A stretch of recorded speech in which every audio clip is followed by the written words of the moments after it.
Un saludo a todos los oyentes.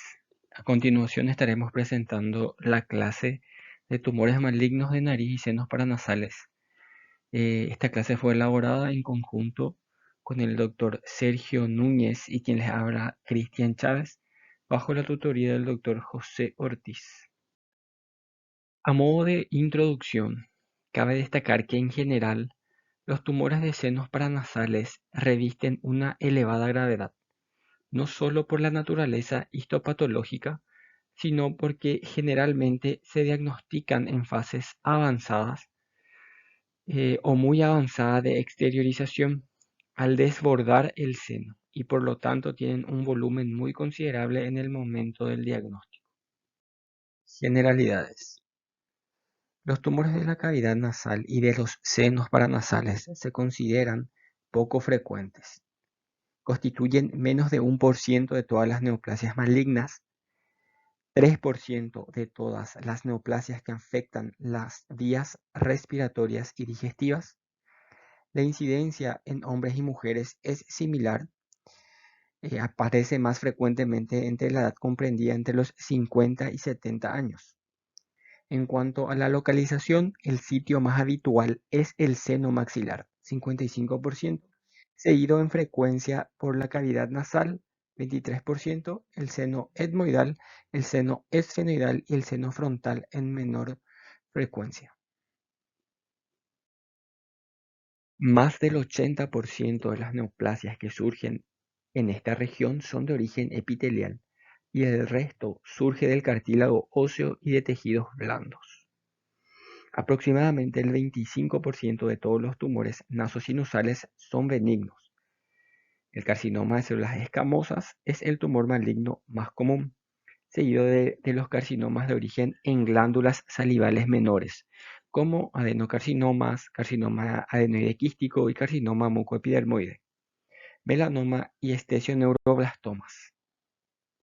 La clasificación histopatológica de los tumores malignos de las fosas nasales ofrece las siguientes opciones. Los tumores epiteliales los reclasificamos en carcinomas de células escamosas o epidermoides, que son el tipo más frecuente y representan aproximadamente el 85% de los tumores malignos nasosinusales.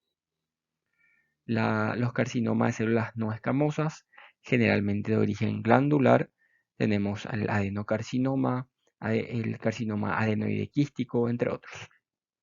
Los de origen neuroectodérmico, melanoma, neuroblastoma olfatorio, y tenemos los carcinomas indiferenciados. Luego tenemos los carcinomas no epiteliales o también denominados tumores mesenquimáticos, el condrosarcoma, sarcoma osteogénico, cordoma, sarcomas de tejidos blandos como el fibrosarcoma, fibrohistiocitoma maligno, hemangiopericitoma, angiosarcoma, sarcoma de Kaposi, rhabdomyosarcoma, entre otros. Finalmente tenemos también en los de origen metastásicos. Por orden de frecuencia suelen ser de origen renal, pulmonar, mama, entre otros. Entre los factores etiológicos para los tumores nasosinusales tenemos el tabaquismo, que es un factor predisponente para el desarrollo de carcinomas de células escamosas nasosinusales. Los carcinomas de células escamosas también pueden desarrollarse a partir de papilomas invertidos preexistentes hasta en un 10% de los casos. Otros factores etiológicos de los tumores malignos nasosinusales incluyen la exposición al polvo de madera, el níquel y posiblemente a los productos químicos utilizados en el procesamiento del cuero. El virus del papiloma humano, VPH de alto riesgo, se ha detectado más recientemente en una proporción significativa de pacientes con carcinoma de células escamosas nasosinusales, más comúnmente el carcinoma no queratinizante. Otro factor predisponente es la sinusitis crónica. La línea de Ogren, que es una línea imaginaria trazada sobre una radiografía lateral, se extiende desde el canto interno del ojo hasta el ángulo de la mandíbula y divide el seno maxilar en una región supra e infraestructura. Cualquier tumor maligno situado en infraestructura es considerado de mejor pronóstico. La línea de Ogrem también forma parte de la base de la clasificación TNM de los tumores maxilares. La clasificación TNM para los tumores del seno maxilar. TX, el tumor primario no puede evaluarse. TIS o TIS es el carcinoma in situ. T1 es el tumor limitado a la mucosa del seno maxilar sin erosión o destrucción del hueso.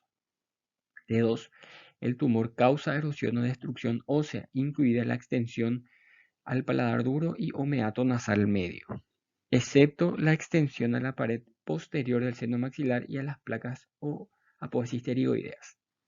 T3, el tumor invade cualquiera de los siguientes huesos: la pared posterior del seno maxilar, el suelo o el tejido subcutáneo o pared medial de las órbitas, las fosas pterigoideas o los senos etmoidales.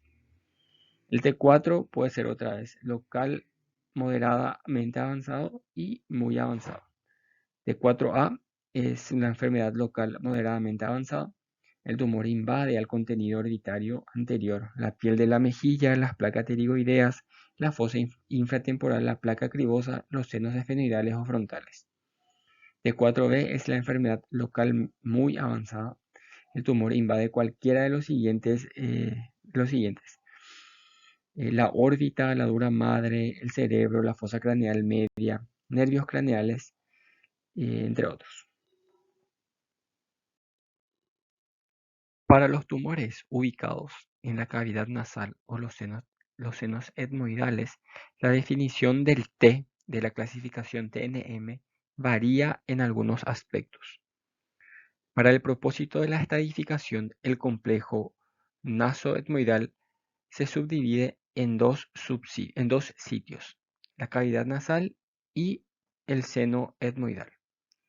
El seno etmoidal se subdivide en dos subsitios: el izquierdo y el derecho, separados por el septum, y la cavidad nasal en cuatro subsitios: el septum, el piso de la cavidad, la pared lateral y el borde de la nariz en la unión mucocutánea. Para la TX es cuando el tumor no se puede evaluar. La TIS es el carcinoma in situ. T1 es el tumor restringido a cualquier subsitio con o sin invasión ósea. T2 es un tumor que invade dos subsitios en una sola región o que se extiende para afectar una región adyacente dentro del complejo nasoetmoidal con o sin invasión ósea. T3, el tumor se extiende para invadir la pared medial o piso de la órbita, el seno maxilar, el paladar o la placa cribiforme. El T4 la subdividimos en moderadamente avanzado y muy avanzado. T4A, la enfermedad local moderadamente avanzada. El tumor invade cualquiera de las siguientes: contenido orbitario anterior, piel de la nariz o la mejilla, extensión mínima a la fosa craneal anterior, placas pterigoideas, esfenoides o seno frontal. Y T4B es la enfermedad local muy avanzada. El tumor invade cualquiera de los siguientes: vértice o apex orbitario, dura madre, encéfalo, fosa craneal media, nervios craneales, la nasofaringe o clivus. La clasificación de los nódulos, o N, en la TNM para los carcinomas nasosinusales se clasifica de la siguiente manera. NX es cuando no se puede evaluar los ganglios linfáticos regionales. N0, sin metástasis en ganglios linfáticos. N1, hay metástasis regionales en un solo ganglio ipsilateral de 3 centímetros o menos en su diámetro de mayor dimensión y extensión extranodal negativa. N2 es cuando hay metástasis en un solo ganglio homolateral mayor a 3 centímetros, pero no mayor a 6 centímetros en su diámetro mayor con extensión extranodal negativa. Se divide en 2A cuando hay metástasis extranodal negativa y hay metástasis en un solo ganglio ipsilateral mayor de 3 centímetros pero no mayor a 6 en su mayor extensión. N2B, metástasis en múltiples ganglios ipsilaterales, ninguno mayor a 6 centímetros en su diámetro mayor y extensión extranodal negativa. N2C, cuando hay metástasis en ganglios linfáticos bilaterales o contralaterales, ninguno mayor a 6 centímetros en su diámetro mayor y una extensión extranodal negativa. En la clasificación N3 se subdivide en dos. N3A, hay metástasis en ganglios linfáticos mayor a 6 centímetros, pero con extensión extranodal negativa. Y N3B, metástasis a cualquier ganglio linfático con extensión extranodal positiva. La diseminación a distancia de los tumores de nasosinusales generalmente van a los pulmones, pero ocasionalmente pueden invadir huesos. Para la clasificación M0 es sin metástasis a distancia y M1 metástasis a distancia.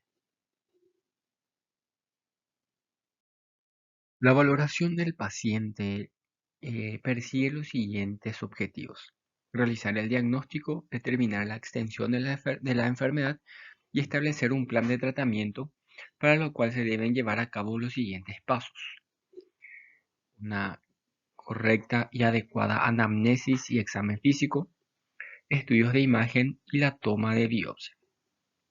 Los signos y síntomas precoces de los tumores nasosinusales son sutiles e inespecíficos, y en muchas ocasiones son completamente asintomáticos o asemejan a patología benigna como una sinusitis crónica, una alergia o una poliposis nasosinusal.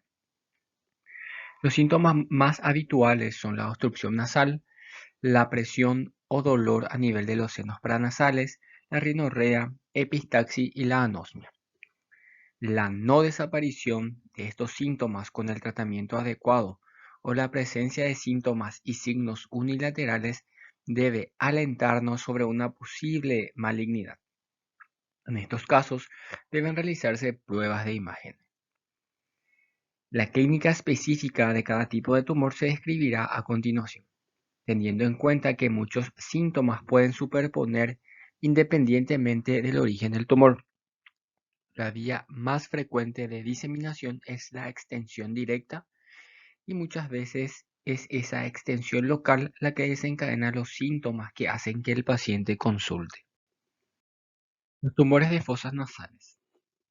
El tercio anterior, los síntomas de ocupación de fosas nasales. En el tercio posterior, la obstrucción nasal unilateral y progresiva, rinorrea serosa, purulenta o sanguinolenta, dolor y epistaxis.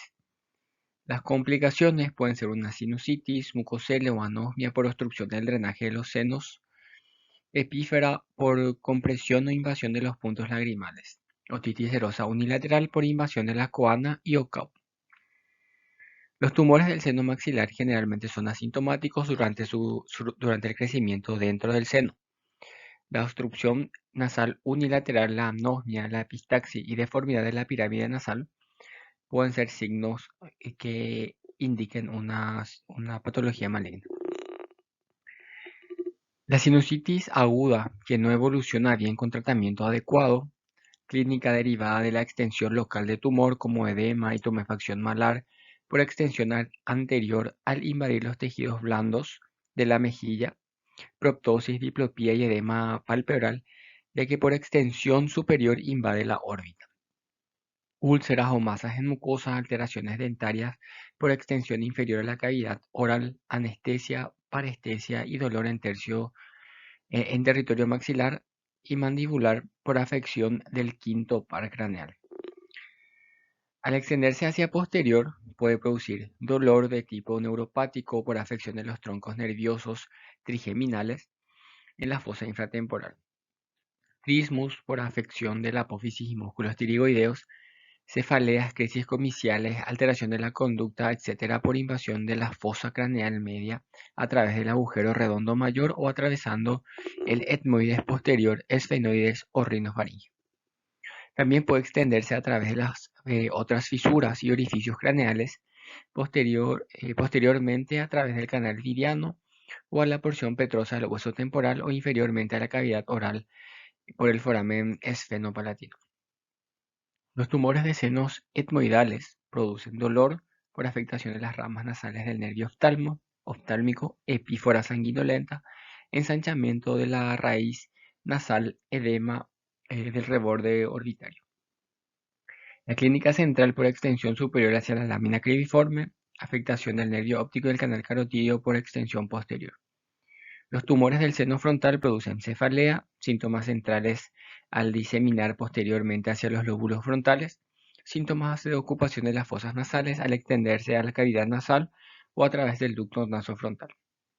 Los tumores del seno esfenoidal producen dolor retroorbitario sordo y profundo, diplopía, visión borrosa, ceguera, proptosis por afectación del nervio óptico y órbita y pares oculomotores, anestesia o hipoestesia a nivel de la región trigeminal. Y cuando hay una clínica central, se invade la fosa intracraneal, seno cavernoso y la fosa pituitaria. Una correcta y completa exploración física completaría nuestras sospechas diagnósticas de tumor en la región nasosinusal. Para ello debe evaluarse cuidadosamente la cavidad nasal, la cavidad oral y la órbita. La exploración de la cavidad nasal debe realizarse tras administrar un anestésico. En nuestro caso, generalmente usamos silocaína al 10% en la presentación spray y un vasoconstrictor local como una adrenalina diluida. Se puede utilizar endoscopía rígida o flexible. La presencia de masas, úlceras o áreas de sangrado al contacto pueden indicar malignidad. Aunque los pólipos unilaterales pueden ser benignos, son con más frecuencia neoplásicos. Los tumores también pueden ser submucosos sin presentar alteraciones en la mucosa más que el abombamiento. Cualquier lesión sospechosa debe ser biopsiada, preferiblemente después de haber realizado una prueba de imagen, con lo cual podemos evitar un sangrado profuso o la salida de líquido cefalorraquídeo. Y cuando exploramos la cavidad oral, debemos buscar lesiones ulceronecróticas, pérdidas de piezas dentarias o cualquier alteración que llame la atención. En la órbita evaluamos siempre la motilidad ocular, el exoftalmo o la ptosis palpebral. En cuanto a la diseminación a distancia, que se produce generalmente por vía hematógena a través del plexo vertebral y la vía linfática a través de los ganglios retrofaringios, siempre la presencia de metástasis ensombrecen mucho el pronóstico. La incidencia de metástasis a distancia es aproximadamente del 10%, sin embargo es mucho más habitual la ausencia de control local. La frecuencia de metástasis a distancia es algo mayor en los carcinomas epidermoides que en los adenocarcinomas. Los lugares más habituales de metástasis a distancia son el hueso y el pulmón. Los estudios de imágenes son fundamentales en el proceso o el paso de diagnóstico y están indicados en todo proceso nasosinusal que no responda de manera habitual al tratamiento médico. También se puede utilizar para obtener información antes del tratamiento en cuanto a la localización, tamaño, extensión e invasión de estructuras vecinas del tumor primario. Esta información es crucial para las decisiones terapéuticas y para que el abordaje quirúrgico sea óptimo. La combinación de la tomografía computarizada y la resonancia magnética son las armas fundamentales dentro de las pruebas de imagen para establecer la sospecha de malignidad. La tomografía no permite, sin embargo, la diferenciación entre masa tumoral e inflamación, que sí diferencia la resonancia, ya que los tumores suelen producir una intensa captación del contraste. En la resonancia puede distinguirse además la invasión de estructuras blandas adyacentes, como la dura madre, los senos cavernosos, la base de cráneo y el suelo de la fosa craneal media. El signo principal que nos hace sospechar la existencia de un tumor maligno es la erosión ósea, con las siguientes peculiaridades. Puede estar ausente en los tumores de pequeño tamaño en estadios iniciales. En estos casos puede ser imposible diferenciar el tumor de un proceso inflamatorio. El carcinoma epidermoide suele producir erosión ósea agresiva.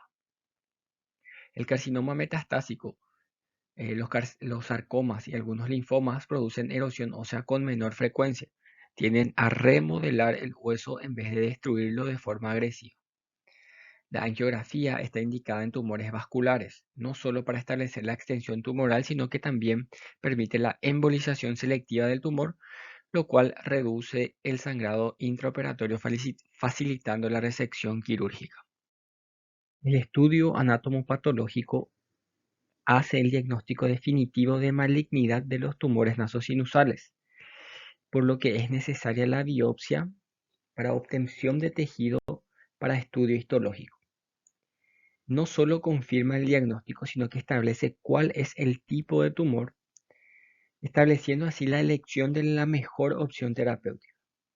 En muchos casos es necesario completar el estudio histológico con estudios de inmunohistoquímica, sobre todo en caso de linfomas y carcinomas nasosinusales indiferenciados. En el caso de la fosa nasal, la mayoría de los tumores son accesibles por vía endonasal. Los tumores de seno maxilar pueden obtenerse por vía endoscópica o por abordaje externo, Cadwell Look. Los del seno etmoidal pueden abordarse también por vía endoscópica o por etmoidectomía externa, incisión de Lynch. La mayoría de los tumores de seno esfenoidal son accesibles por vías endoscópicas. Los de seno frontal pueden abordarse por trepanación.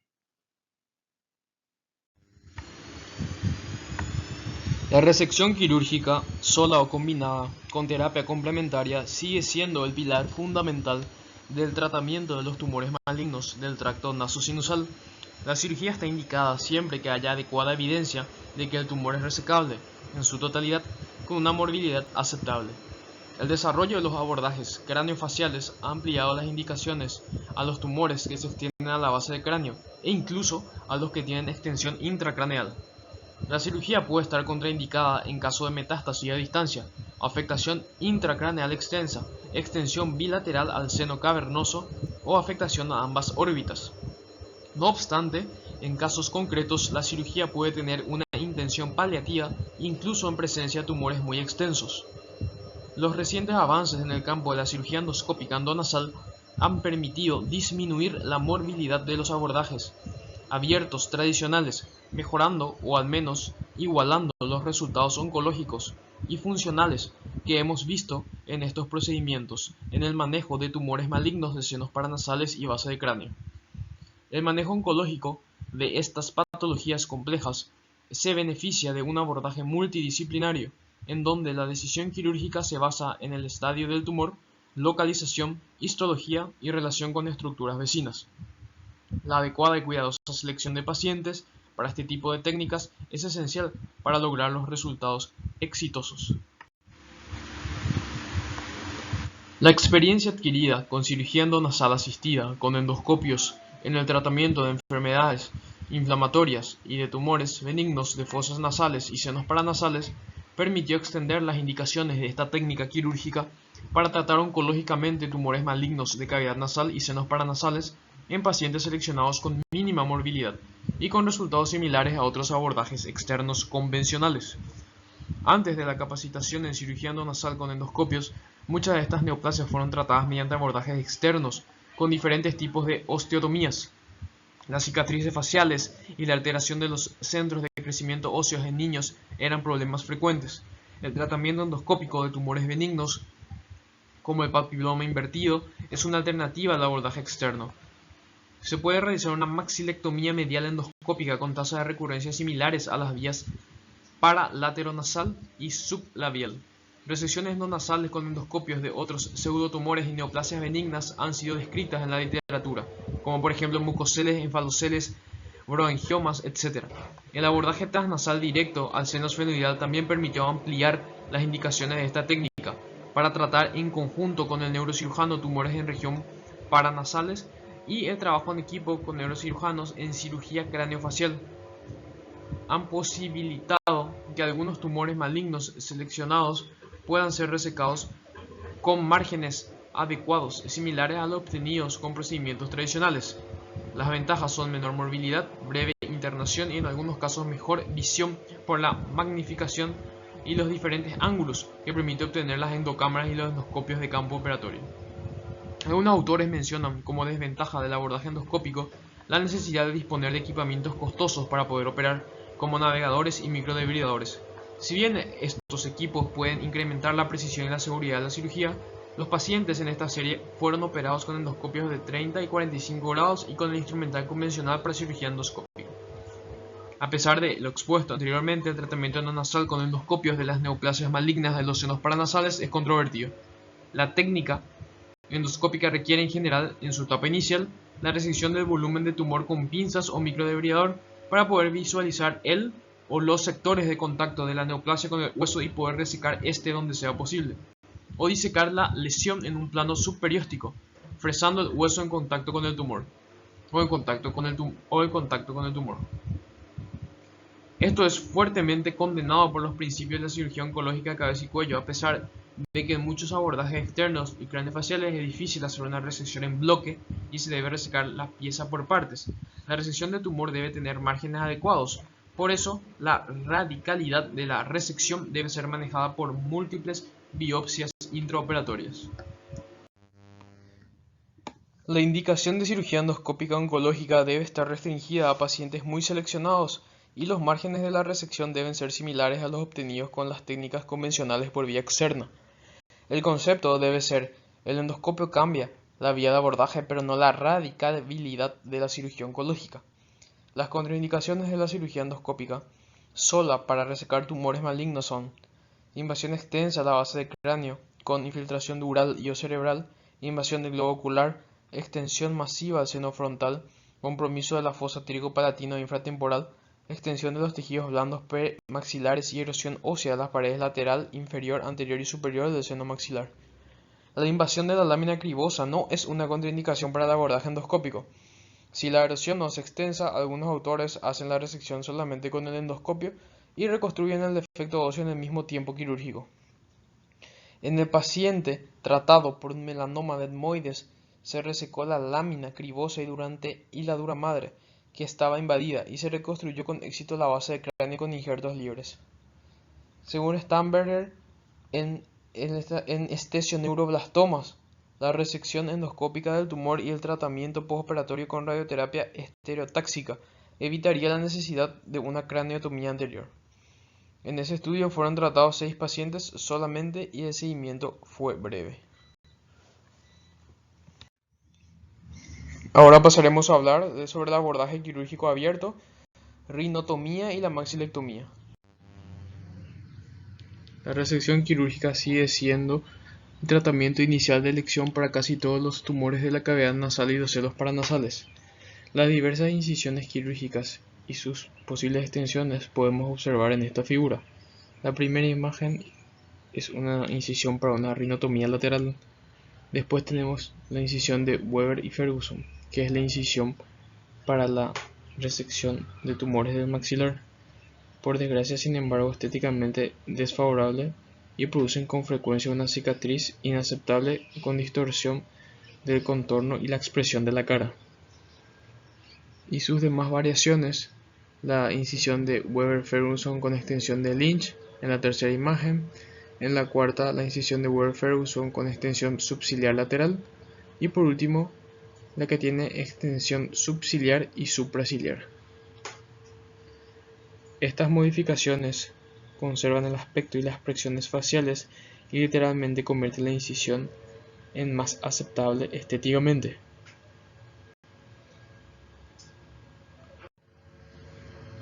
Los tumores pequeños localizados en la parte inferior de la cavidad nasal, considerados inaccesibles a través del vestíbulo nasal para su escisión endoscópica, se alcanzan mejor a través de una rinotomía lateral.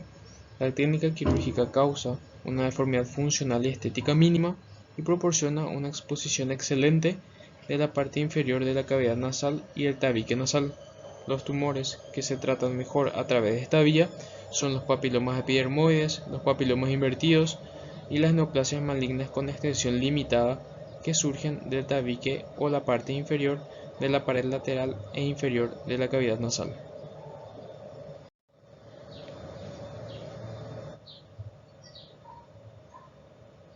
En esta imagen podemos ver un caso de un paciente que tiene un diagnóstico de un papiloma invertido de la porción inferior del tabique nasal. Utilizando un espéculo nasal se inspecciona la extensión del tumor. La parte inferior del tumor se puede ver en la imagen. Es importante evaluar adecuadamente la extensión de la lesión con un endoscopio si se considera necesario antes de iniciar la rinotomía lateral para la decisión del tumor. La incisión comienza en el surco nasolabial del labio superior, cerca de la columela, y se extiende alrededor del vestíbulo de la nariz y el ala nasal, hasta el pliegue nasolabial. Sin embargo, se prefiere la incisión de Weber-Ferguson modificada, respetando las subunidades nasales. La incisión cutánea se profundiza a través de las partes blandas subyacentes para obtener acceso a la cavidad nasal. Se divide la musculatura del pliegue nasolabial hacia arriba hasta la apófisis nasal del maxilar. Después se incide la mucosa de la pared lateral de la cavidad nasal para entrar en esta cavidad. A continuación, se utiliza un retractor afilado para retraer el ala del orificio nasal hacia el lado derecho, con el fin de exponer la parte inferior de la cavidad nasal izquierda. De ese modo, se descubren ampliamente la superficie del tumor y de la mucosa normal adyacente. Utilizando el electrocauterio, se efectúa la incisión de la mucosa del tabique nasal alrededor del tumor primario con un borde adecuado de mucosa normal o sana. El electrocauterio se emplea para cortar cartílago septal a través del área de la incisión mucosa y obtener una extensión tridimensional. Una vez seccionado el cartílago circunferencialmente a través de la línea de incisión mucosa, se emplea un elevador perióstico y aspiración con una cánula para mantener el campo seco. Para elevar la mucosa sobre el otro lado del cartílago septal, en el lado derecho de la cavidad nasal. La elevación circunferencial del cartílago septal incidido permite la extensión de la pieza quirúrgica que contiene el tumor, originado en la mucosa del tabique nasal del lado izquierdo. Los bordes satisfactorios de la mucosa septal y el cartílago subyacente hacen una recepción curativa. La maxilectomía medial consiste en la resección quirúrgica de la pared medial y supraromedial del seno maxilar. Está indicada para tumores malignos bien diferenciados o de bajo grado, papilomas invertidos y otras neoplasias de extensión limitada a la pared lateral de la cavidad nasal o la pared medial del antro maxilar. El abordaje quirúrgico se obtiene a través de una rinotomía lateral o una incisión de Weber-Ferguson modificada, dependiendo de la extensión y la localización del tumor. Desde el punto de vista técnico, a menudo es difícil extraer la pieza quirúrgica de la maxilectomía media en forma de monobloque, debido a la naturaleza frágil de las celdas aéreas etmoidales. La movilización del tumor del etmoides se debe realizar con suavidad y cuidado extremo. Acá vemos las imágenes en los cortes óseos de una maxilectomía medial en su vista frontal y oblicua en un cráneo. En la pared lateral nasal se muestra la extensión de la resección ósea que incluye los cornetes inferior y medio, las celdas aéreas etmoidales por arriba y el suelo de la cavidad nasal por debajo. La incisión de Weber-Ferguson es necesario para exponer los tumores originados en la pared medial del antromaxilar. Se prefiere esta incisión, la modificada, a lo largo de las subunidades nasales. Sin embargo, para la maxilectomía medial se precisa de la extensión de Lynch, de esa incisión con prolongación hasta el extremo medial de la ceja, como vemos en la primera imagen. En este paciente La incisión cutánea se profundiza a través de las partes blandas y la musculatura del labio superior y la mejilla, hasta la pared ósea anterior del maxilar.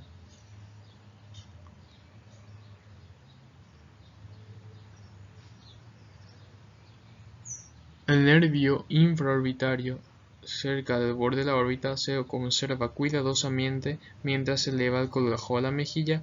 Se elimina una buena parte de la pared anterior del antro maxilar para permitir el acceso al antro y su observación y examen meticuloso. Para evaluar la extensión antral del tumor, se pasa una sutura de seda a través del ligamento cantal interno y se deja el área para facilitar su identificación. Más adelante se usará para la reaproximación al hueso nasal. El saco y el conducto lagrimal se elevan desde la fosa lacrimal. La utilización de un elevador perióstico fino facilita la disección del saco y el conducto lagrimal desde la fosa lagrimal. El conducto lagrimal se secciona a la altura del borde de la órbita. La disección del periósteo orbitario medial se extiende posteriormente lo más posible. Durante esta maniobra se secciona y liga o se electrocoagula las arterias esfenoidales anteriores y posteriores en el punto donde sale de la lámina papirácea. Una vez conseguida la movilización adecuada del contenido orbitario en un plano extraperióstico, se inserta una gasa seca en el contenido de la órbita y la lámina papirácea para lograr hemostasia. La atención se centra ahora en la incisión del ala de la nariz y su retracción en sentido medial, lo que permite la entrada en la cavidad nasal. Se usa un osteótomo curvo para dividir la pared medial del antro maxilar en un plano horizontal en el suelo de la cavidad nasal. Esto se consigue con movimientos suaves, utilizando más suave el osteótomo para alcanzar el borde posterior del antro maxilar, según se observa a través de la osteotomía anterior. De modo similar, el corte óseo de la pared medial se extiende en sentido craneal hasta la pared medial de la órbita, empleando los mismos instrumentales. En algunos pacientes es necesario eliminar el hueso nasal ipsilateral para conseguir una disección en bloque satisfactoria. Por último, la incisión se cierra en dos capas con puntos sueltos de material reabsorbible de las partes blandas y nylon para la piel.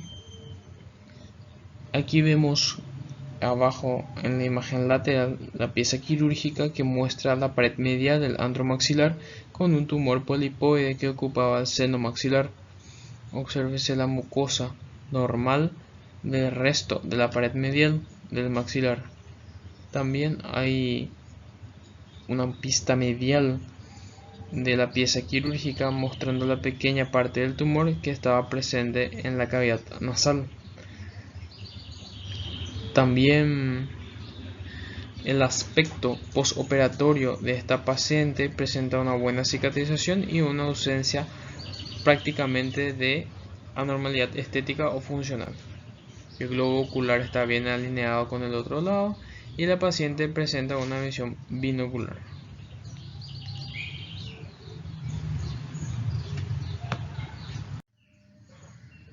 El carcinoma epidermoide del tabique nasal con extensión a la superficie lateral de la cavidad nasal requiere un vaciamiento de la cavidad nasal mediante la desalteración y rinectomía parcial. En general, la operación se realiza a través de una rinotomía lateral, unilateral o bilateral, dependiendo de la extensión del tumor.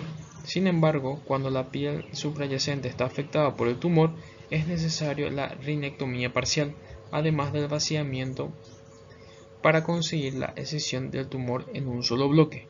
El paciente, mostrado en esta figura, presenta un carcinoma epidermoide en la mitad superior del tabique nasal, con invasión de la piel subyacente. La evaluación radiológica de este paciente, en la imagen sagital, revela un tumor originado en el tabique nasal que se extiende a través de las partes bandas hasta la piel subyacente a la que invade. La resonancia magnética muestra la extensión antero-posterior del tumor. La masa principal del tumor afecta a la mitad anterior del tabique nasal y la piel subyacente. La resección quirúrgica del tumor requiere la extirpación del lado a lado de la mitad superior de la nariz junto con el tabique nasal, la etmoidectomía bilateral y resección de la apófisis nasal en ambos lados para obtener unos márgenes de partes blandas adecuada. La extensión de piel a resecar se observa en la primera imagen. Generalmente los párpados se suelen mantener cerrados mediante suturas. La incisión cutánea dibujada se profundiza a través del tejido blando hasta el hueso subyacente con un electrocauterio de forma circunferencial. Se puede utilizar una sierra mecánica o un descuplado para dividir la apófisis nasal del maxilar, primero del lado derecho, para tener acceso a la cavidad nasal. Se efectúa un corte óseo similar que incluye una porción algo mayor de la apófisis nasal del maxilar y la parte medial de la órbita del lado izquierdo. De modo análogo, la mitad inferior del hueso nasal se divide bilateralmente con una sierra mecánica para conectar los cortes óseos en la parte medial de las órbitas en ambos lados. En este momento se usa osteótomos pequeños para fracturar el hueso a través de las celdas aéreas etmoidales en sentido posterior hasta la nasofaringe. A continuación se divide la placa perpendicular del etmoides con movimientos suaves con un pequeño osteótomo recto. Con las tijeras se puede dividir el tabique nasal a la altura de la incisión cutánea inferior en todo su trayecto hacia el etmoides. Después se fractura el vómer con osteótomos y la pieza quirúrgica del cáncer del tabique nasal y la piel se liberan en forma de monobloque. El efecto quirúrgico que tenemos en la imagen del medio, se puede observar que la superficie superior del defecto se observa cerca de la lámina quirúrgica. En la parte posterior se ve la nasofaringe y en el interior se visualiza el suelo de la cavidad nasal. En el lado izquierdo se puede observar la entrada del antro maxilar, sin embargo en el lado derecho se observa directamente el antro. Se obtienen los bordes congelados para confirmar la idoneidad de la resección, que sería lo ideal. El efecto quirúrgico de esta magnitud requiere una planificación multidisciplinaria y la utilización de un colgajo libre.